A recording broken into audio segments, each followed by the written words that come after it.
Je vous emmène aujourd'hui à Jérusalem, et dans un lieu particulier, le plus haut de Jérusalem, le mont des Oliviers. Nous sommes à 815 mètres d'altitude, et cette montagne à l'est de la ville trois fois sainte marque la séparation entre Jérusalem et le désert de Judée. Le mont des Oliviers est visible à 15 kilomètres de distance grâce à trois sommets qui se distinguent particulièrement.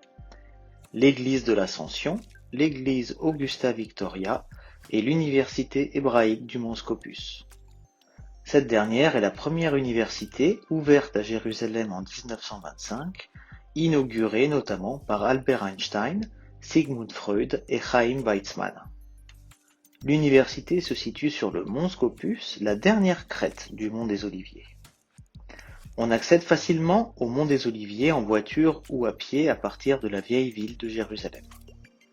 Le sommet offre un panorama magnifique sur la vieille ville et la ville moderne de Jérusalem. En premier plan, on peut observer le cimetière juif du mont des Oliviers. C'est le plus ancien et le plus important de Jérusalem. Les enterrements ont commencé ici il y a plus de 3000 ans à l'époque du premier temple. On peut voir plus de 100 000 tombes. L'importance du cimetière a pour origine la croyance qu'à la fin des temps, lorsque le Messie viendra, la résurrection des morts commencera par ceux qui sont enterrés sur le mont des Oliviers. Le mont des Oliviers est également un lieu sacré pour les chrétiens car le Nouveau Testament fait de nombreuses références à cette montagne où Jésus a passé du temps avant son arrestation. D'où la présence de nombreuses églises. L'église du Pater Noster, où selon la tradition il enseigna aux apôtres la prière du Notre Père. Le site appartient au domaine national français en Terre Sainte et est rattaché à l'ordre des Carmélites.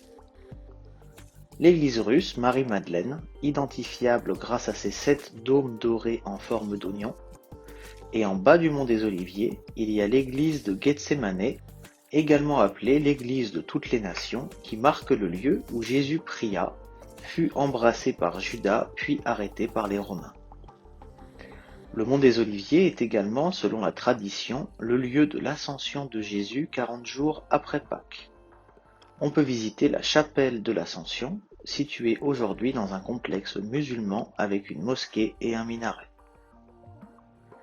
Des hauteurs du mont des Oliviers, on voit la vieille ville de Jérusalem et tout d'abord les fortifications ottomanes vieilles de 500 ans qui protègent la ville.